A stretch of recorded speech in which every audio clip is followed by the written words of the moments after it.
India में नहीं, कई कंट्रियों के अंदर सेलिब्रेट होता है।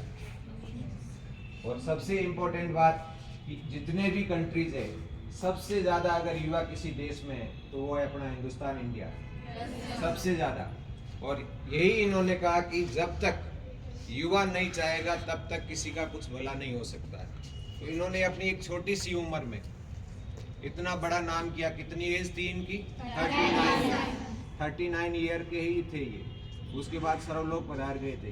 तो उसी एज के अंदर इनका जो सबसे फेमस हुआ था, ये शिकागो गए थे, जहाँ पर इन्होंने अपना एक उद्बोधन दिया था। और वहाँ पर जाने पर उन्होंने सिर्फ एक ही वर्ड बोला था। क्या बोला था, किसी को पता है? बताइए।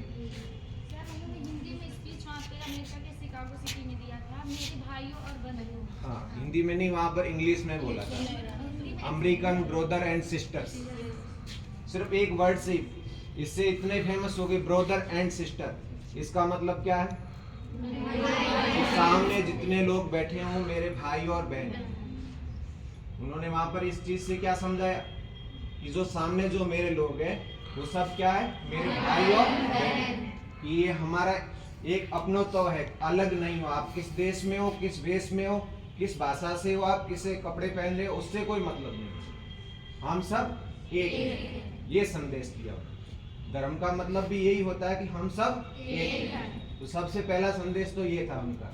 अब ये सारी चीजें वो इतनी छोटी उम्र में कैसे सीखे? कभी उनकी जीवनी पढ़ते हो? बहुत कम उम्र में उन्होंने ऐसे, साधु भी तो बने थे, तभी तो इस वेश में रहते हो। तो उन्होंने साधु बनने के बाद बहुत सारे काम किए। अगर ज्यादा उम्र होती तो क्या पता आज इनका नाम कहाँ तक होता। आज इनको गए हुए भी लगभग 133 साल के आसपास हो गए, फिर भी सब इसको सेलिब्रेट करते, बहुत छोटी सी एज में।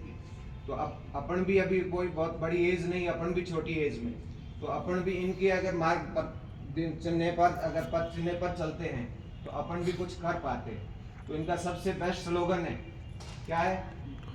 अपने यहाँ ऑडिटोरियम में भी लगा है, उठो जागो तब तक ना रुको, तब तक लक्ष्य की प्राप्ति। तो सबसे बेस्ट इन्होंने कहा कि एक तो अपना लक्ष्य बनाओ।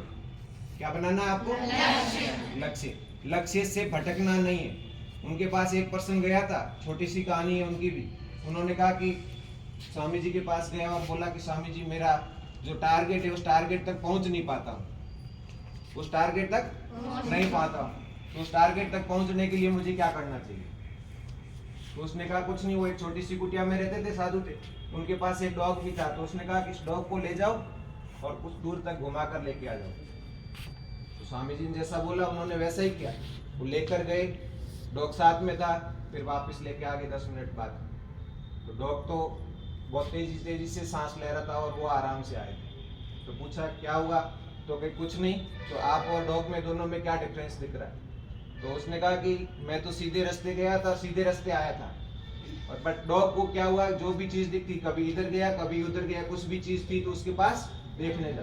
तो ऐसे ही हमारे युवा है जो क्या होते हैं कि पढ़ाई के साथ कुछ दूसरी चीज देखते, कुछ लुभावने विज्ञापन देखते, उस तरफ क्या हो जाते, उसी डॉग की तरफ भटक जाते, रास्ता भटक जाते, अपने लक्ष्य की तरफ नहीं रहते। जिस लक्ष्य पे हम चल रहे थे उस लक्ष्य से हट जाते, फिर घूम फिर के फिर वापस आते। तो हमेशा एक लक्ष्य रखना है। क्या करना है? एक लक्ष्य। और एक साथ उन्होंने एक ये भी चीज कही, एक समय में एक ही काम करना। एक समय में एक ही काम करना। आप खाना खा रहे हो तो खाना ही खाओगे, ऐसे नहीं सामने बुक भी पड़ी है, पास में मोबाइल भी पड़ा है, रील भी देख रहे हो, खाना भी खा रहे हो। तो ना तो आपको रील का नॉलेज रहेगा, ना आपको खाने का टेस्ट का पता रहेगा, ना आपकी बुक का ध्यान। उन्होंने छोटी छोटी चीजें बताई थी जो हमेशा आगे बढ़ाती है। उन सारी चीजों पे फोकस करना है अपन को। सबसे ज्यादा इन्होंने शिक्षा पे भी ध्यान दिया, विज्ञान के ऊपर भी ध्यान दिया था कि आपकी शिक्षा कैसे बढ़े। तो हमेशा बढ़ेगी कब? जब एक ही चीज पर हम ध्यान देंगे कि हमें सिर्फ इसी पढ़ाई को मतलब रखना, इसमें क्या रहा उस तरफ ध्यान नहीं भटकाना।